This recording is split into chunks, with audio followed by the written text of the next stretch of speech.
Hello and welcome to The Truth About Storytelling. This is Tyreen Martinson, and I started this podcast to share a little bit about the background and the behind the scenes moments of the writing life as a poet, fiction author, nonfiction author, speaker, and podcaster. Not so long ago, I wasn't a podcaster, but I am now. And this podcast has been through some growth. It's a work in progress, and I try to share the authentic experience of creating a podcast as well as creating stories and poems and nonfiction pieces. So today, on July 2nd, 2025, as I record this, on the same day it's going to go out, I have three main topics to discuss, and it will probably be a fairly short episode. First up, I want to discuss goals and vision for the rest of the year, which is a lot, right? But at the same time, I think I can sum up in 4 or 5 sentences. After that, I am going to talk about Kickstarter. Lastly, I will share a poem that is part of that Kickstarter campaign. And then I'll wrap up with a little bit of news about a book funnel. But first up, as I said, I was going to talk about my goals and vision for the rest of 2025. I think it's healthy to take a look at what we're doing about midway through the year and say, okay, am I where I want to be? And why not? And do I need to change something? So at the beginning of the year, I had 3 big, I call them my umbrella goals. I started calling them my bucket goals. They are to become a healthy writer, to develop worlds and words, which to me means both writing and publishing, and then to work on my creative visibility. And then within those 3 buckets, I have a whole bunch of tiny goals and tasks that I want to get done by the end of the year. Now, when it comes to those smaller goals and tasks, I've made some changes for what I'm going to do this year. And I think that's healthy because I just looked at my life. I looked at all the things that have happened. I've gone, okay, life is huge and my writing goals are part of that, but they are not the only thing that I'm doing, right? So I've had to kind of downsize some of my long lists of goals and tasks to do for the end of the year. But I do know that I'm going to continue working on my step count every day, working on my affirmations every day, working on my prayer life every day, finding ways to worship, also finding ways to eat slower and healthier meals. So that's all part of becoming a healthy writer. Then I have my developing worlds and words. I am going out and into the world with a poetry Kickstarter campaign for my poetry book, To Speak, Poems of Inspired Courage, Wild Grace, and Sacred Ordinary. And I'm excited about that. That's definitely one of the goals I had at the beginning of the year. It's still going. I am going to finish book 2 of the Darkblade trilogy this fall and get it out there in the world. Then I have a few other things that I'm not going to share quite yet because I don't want to get people too excited about them too ahead of time. But let's say there are 2 other books that I hope will be drafted by the end of the year and ready to go out at the beginning of 2026. So those goals so far make sense to me and seem reasonable to me given the amount of time I have and what I think I have going on in my life over the next 6 months. Then when it comes to creative visibility, I am using some social media platforms. I am podcasting. I'm trying some new things with different types of setups with YouTube and with Rumble, as well as Spotify, Amazon Music, doing my podcast as well. So we'll see how that goes. It's a work in progress. Like I said earlier, I'm going to keep going. And I have a plan of having something out there at least once a week, but I'm also planning to put out some short videos a couple of other times a week. I don't have a strict schedule for those 2 other days of the week yet, but I'm working on that. There's some planning involved, right? Last but not least, I am going to Mongolia on a mission trip, and I'm super excited to do that. And that's kind of part of my health goals, because I think living a healthy life and living a full life means going and doing things. It means trusting God and having adventures with God and living life as big and as fully as possible, but also knowing there are times when God calls us to rest. So that's how I'm tackling my goals the last 6 months of the year. Next up, I'm going to mention my Kickstarter campaign, and if you follow me on social media anywhere, just note I will be putting a lot out there in the world about my Kickstarter campaign for the next 5 weeks. There will be posts every week about my Kickstarter campaign. I will be talking about my Kickstarter campaign on every podcast for 5 weeks. I will be putting videos out about it. I will be doing static posts about it. I'll be writing on my website about it. So it will be hard to miss unless you're, decide to give up social media over the next 5 weeks. You'll probably hear about my Kickstarter campaign. One of the things that I learned recently from another author, actually learned this in June, just in time for me to get ready for this Kickstarter campaign, is that the Kickstarter algorithm helps you out more if you have people sign up before the campaign even starts. So there's this button on the little tiny, there's not much information on it, preview page that says notify me on launch. And the more people I can get to sign up right there with that button, notify me on launch, the better my campaign will go. There are Kickstarter kind of proofs about this, and then the algorithm kind of helps you out, and they're more likely to advertise the campaign to their, quote, regular backers if I have a certain number of people who click that notify me upon launch button and sign up. So if you can, I'd really appreciate it if you could click that button and click notify me upon launch and sign up for that. I would greatly appreciate it. And I think it's the easiest way you can support me, even if you don't do any of the other things involved with the campaign. So I'd really appreciate it if you could do that. But that's something I learned from a fellow author while I was doing a table event in the local area where I live. And we spent 2 days sharing a table together and talking about books and talking about marketing.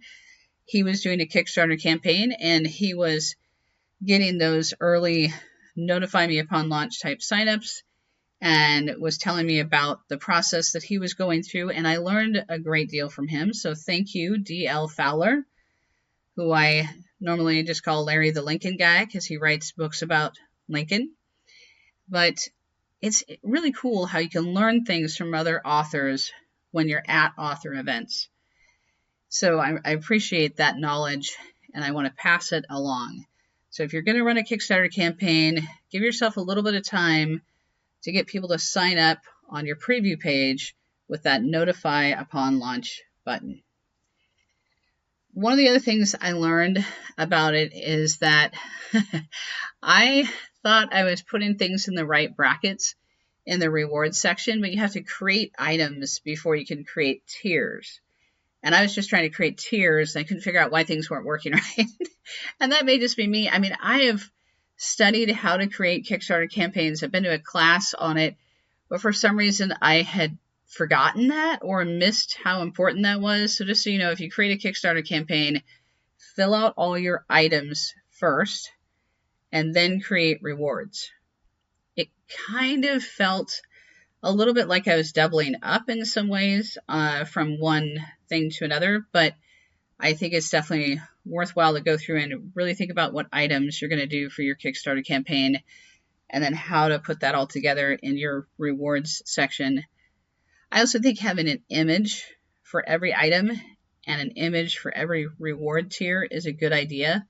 I've been using Canva Pro to do that. I have basically a project in Canva Pro that's all, it has the same background color, and then I've just changed out what's on top of it as I do like duplicate pages and go through and fill in the information for each item and each tier. So most of that is all filled out. I had to have the campaign reviewed by the Kickstarter team before I could even put the preview up. So I might make some small changes to it, but the main campaign is already set up and ready to go. So you may wonder, why not just launch it today? Well, for one thing, I am hoping that a few people will click through and go and sign up on that notify me upon launch button to help with the campaign success overall. And also, I am making sure that every little detail is in place so that it goes well and the timing goes well and everything's just really ready to go when that Kickstarter launches. I basically want to have a proof copy either on the way or in my hands when that Kickstarter campaign launches. So that way I know I can fulfill all the orders when it finishes. Although, again, I'm going to be on the Mongolian mission trip, so what I'm going to do is order all the copies from the publisher, and they will work on those and hopefully be at my doorstep when I get back from the mission trip. So I'm trying to work all the timing angles just so. On a side note with that, I will talk about this more next week, but I recently took the Clifton Strengths test, and my number one strength is ideation, which did not surprise me at all. I love to brainstorm ideas. I love to come up with ideas. So yes, my number one strength by far is ideation. My number two strength is actually strategy, which kind of surprised me. I think because I've had strategies fail before, but I do really like to plan things out. And I don't like Roman numeral outlines. I like bubble mapping. And I like taking pictures and putting them together and thinking, okay, this is how this is going to look. So I do like strategizing. It's just I don't like Roman numeral type outlining strategizing. So it's kind of an interesting thing. I am the trip planner for the family, or just for my husband and I now. I am the person who figures out when dinner is going to happen. I usually get final say in what we're having for dinner, even if I'm not the one making it, which is kind of wild. And I also am the one who decides what movies we go to most of the time. And things like that. It's interesting because I don't always try to take the lead, but I ask my family, what do you want to have for dinner? Where do you want to go? And it's usually like, well, I don't know. Then I'm kind of like, okay, I guess I'm making the decision then. And I start planning it out. So sometimes I don't think I try to be a strategic planner, but it just kind of happens. But apparently that's my number two strength somehow. I don't know how, but it is. So I need to dive into more of what that means. And again, I'll talk more about that next week. And what I hope I will gain from having that knowledge as an author. So hoping that those Clifton strengths will help me understand strategies I can use to be a better businesswoman as an author entrepreneur. So as I said, this Kickstarter campaign is for my new poetry collection, To Speak, Poems of Inspired Courage, Wild Grace, and Sacred Ordinary. These poems are poems that I've curated over the last 12 years of writing. They're not all the poems I've written.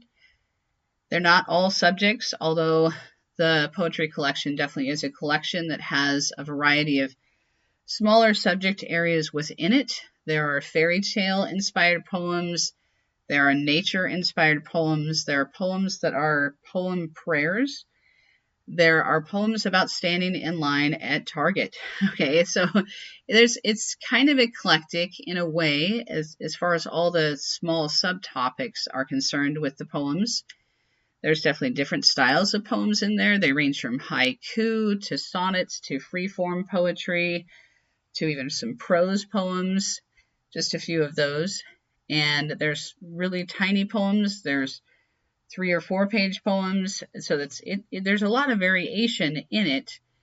And I hope that means that anyone who gets the book will find something or a group of poems in it that they really love and enjoy, that speak to them and resonate with them. But the main themes in there are the ones that are mentioned in my subtitle: courage, grace, and the sacred in the ordinary. Because I believe that God's goodness pervades everything in the world. That God's goodness and God's might is so amazing that whenever we see anything beautiful or good, we're seeing a glimpse of God. And so that's where that sacred ordinary comes in. The wild grace, that kind of fits with that too. Same with the inspired courage theme. And the title, To Speak, is actually the same name of one of the poems in the book, and it's about having the courage to speak up about anything, about the joy we have in our lives, the hope we have within us, but also to speak up when there's something wrong and we need to say something. So it's a book of poems that's really about resilience and healing, hope, courage, grace, and again, the sacred in the ordinary moments.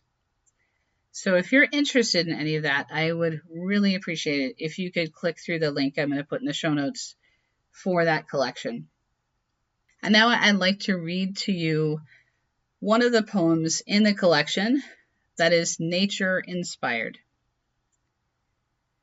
Peace with the wild. Not for man's conventions, but for peace with the wild, I practice sitting still. For mornings on my back deck to watch the soft rabbit in the grass and the yearling buck who steps slow. Out of wood's edge to curl into a bed of clover he nibbles. Another older buck joins, their ears twitching at the caw of crows, ignoring the sweet songbirds.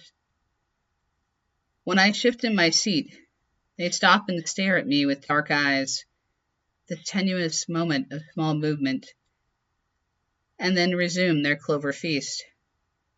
I don't want them closer. They eat my roses. But for this present moment, I have peace with them, and they with me. And that's the end of that poem. It is based on a moment sitting outside on my back deck in the morning and watching the deer and the rabbits. We live in this interesting place that's kind of a mix of suburban and rural. We're literally 2 miles from the closest group of grocery stores and little mini malls and a movie theater and the library. But we're also only 50 feet from kind of a mini wooded area, about 2 acres of trees. And across the street from us, after we go down our long driveway, but across the street from us, there's a field and an old house that for a while was used as a place where hay was kept for horses. And it's just amazing. Like, you can go a mile down the road and from us and find a huge suburban outcropping of houses. But you can also go and find horses, chickens, goats, and plenty of rabbits living in the wild along the country road. So it's just an interesting place, and it's inspired a lot of poetry that I've written over the years. And this poem, Peace with the Wild, was first published by Creative Colloquy, a literary arts organization that's 501(c)(3) in Tacoma, Washington. They encourage and support authors from the entire South Sound region of Washington state. And they are just incredible people. I love the organization. I love the lady who started it, Jackie Fender. She's amazing. Highly recommend you look them up on social media or like somewhere or online. So that's Creative Colloquy. They're a great organization. They do a lot of good in the community for literary arts. They host poetry nights. They host classes. They have a publication both online and in print. Again, they're a great group. It's all volunteer, really good organization. And they first published Peace with the Wild. So I'm very thankful for that. So last thing I want to mention is that I do have a book funnel that's going on with one free book, and it's a book of short stories. You're welcome to check that out. I'll have a link in the episode notes. And I think that's all I was going to talk about today. I am going without notes, and it's kind of wild. The only document I have open on my computer right now is the poem. Everything else is put away. So hopefully that all made sense. I think it did. I talked about goals. I talked about my Kickstarter. I read you the poem. I mentioned Clifton's strengths kind of off the cuff, and I will be talking about that more next week. And I also mentioned the book funnel. This is the last week for that book funnel. I will be going kind of book funnel free for a couple months because my main focus will be the Kickstarter campaign from now through mid-August, but then after that I'll be going on the Mongolian mission trip. So I will not be able to really truly attend any book funnel type things until September or October. So anyway, I appreciate you listening, and I hope that you come back next time and hear what I have to say about Clifton Strengths and Kickstarter and poetry. Thanks for joining me.